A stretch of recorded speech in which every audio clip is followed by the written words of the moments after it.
Alright guys, welcome to another beer review. Bit of side boob there for you. So I'm stood up for now because I've on good authority that this is a bit of a gusher. It's almost the same effect when women watch my channel. Well, they're in tears because they probably resemble someone who did something very questionable to them at a young age, but who knows? Who knows? So we're going over to Brew by Numbers, and this is a bottle of their number 18, which is a Farmhouse ale.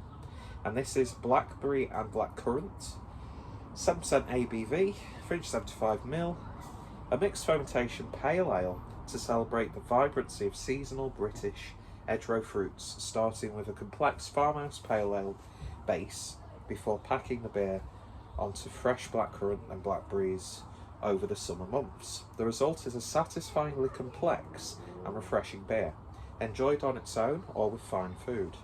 Drink now for a fresh fruit character, or cellar age for increased complexity. Now, Adam kindly got me 2 bottles of this, so I am going to probably, fingers crossed, actually keep holding that for a while and save it for just to see if it changes, to be honest. But I'll tell you what, look at the gunk at the bottom of that.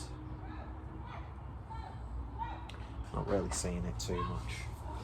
So, I love the presentation of this. So it has been in the fridge, so it's been settling. I've had it for a couple of weeks, if not a little bit longer by now. So it should be okay, but we'll see.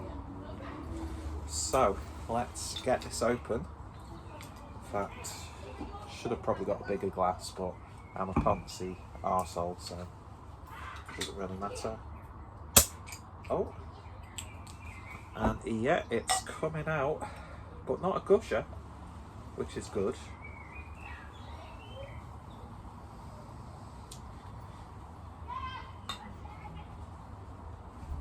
I mean, obviously it's a clear bottle, so you know what the beer looks like, but I'll give a brief description for the visually impaired, or for those who actually can't see it properly because of lighting.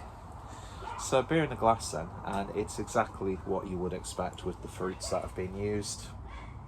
It's got a nice subtle hazy vibe to it. Red, pinkish, what's it got in it? Blackberry and blackcurrant. Almost has sort of like a raspberry edge, but you know, you're always going to get that same sort of colour, really.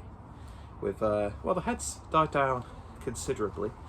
1 finger's worth of a slightly off-white head, but it's got a lovely sort of bold vibrancy to it in terms of its colour. So in true boy band style, decided to sit down, doing it in reverse actually. So, looks really nice. Let's give it a sniff. Oh, you definitely get that mixed firm character. Fermented, slightly lactic, acidic. But then it peters off with some really nice tart berry-like characters. I mean, you're getting the berries in abundance. It's almost like, you know, a little bit of a sweet blueberry in there as well. It's got like mallow, gummy, sweet characters as also. I was going to say as well twice then. Oh, but it does smell nice. But it's got a distinct, like sort of like musky farmhouse, like legitimate farmhouse, like when you go visit a farm. Smells good though. Anyway, let's give it a taste. Cheers folks, thanks Adam.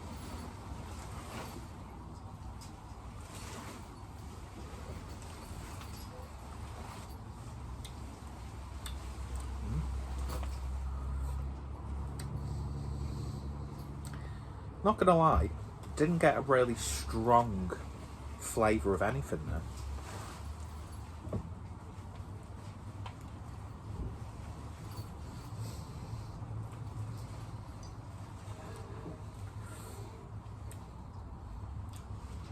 That funkiness is there, but it's not too in your face. That's the thing with styles like this. I sort of like you know, Belgian farmhouses and sort of those sorts of beers from that region and those styles based on those classic beers. They're not something that I gravitate towards to, but when they've been fruited, it really does help me. And you do get that authenticity with this. But it's not too heavy, doesn't weigh you down too much. That's what I find personally. I feel not like bloated, but you know what I mean. But with this, it's really quite subtle. There's a subtle sweetness, subtle tart berry flavour. You do get the flavour of those berries, but not too much. Be interested actually to see what would happen further on down the line with a beer like this, because it, you know, it promises fresh fruit character. I'm not gonna lie, I'm not really getting that. Very slightly. It's, in terms of a balanced beer, it's beautifully balanced. So it's probably one of those, the quality is in the subtlety. Towards the back end, you do get that slight tart acidic character you sometimes get when you're having, you know, you buy berries fresh or like from the supermarket. I'd love to like actually go foraging and pick, you know, wild fruits. But you know, you'll eat them, the nice soft little bit of sweetness there. Some of them don't really get too much flavour, and then all of a sudden you come across one that just has a real tang to it. I'm getting that slight sensation towards the back end.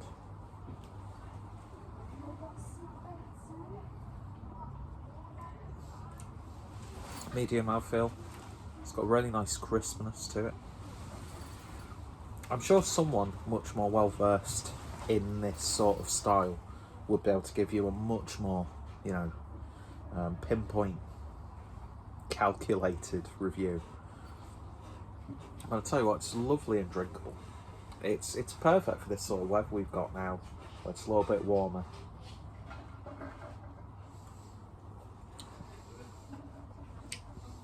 I think you would want to take your time with a beer like this, or ideally share it with someone. But if you're a fucking loner like me, small beer for me really, isn't it? I'm not sad. I'm not sad. Don't really get to sleep much these days, but I'm content.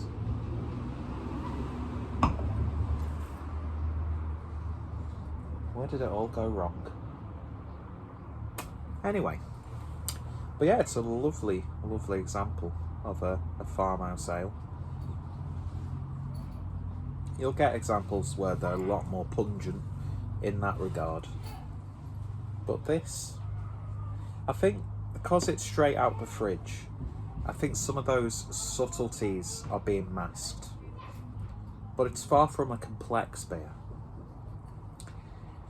Now that's something you'd see in like a beer book to make the author sound intellectual. But when you actually break down what I've just said, it means absolutely fuck all.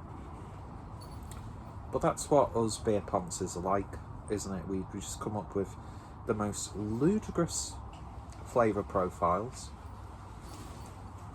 We overly romanticise. And we just say things that are just, and twizzle our glasses like this. It's not a euphemism.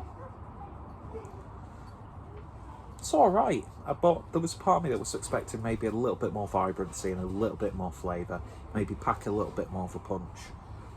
But upon reflection, I think that sort of thing works in its favour, because it's a really quite easy drinkable beer, and something you can savour and enjoy in the garden on a nice sunny day, or get yourself a nice cheese board.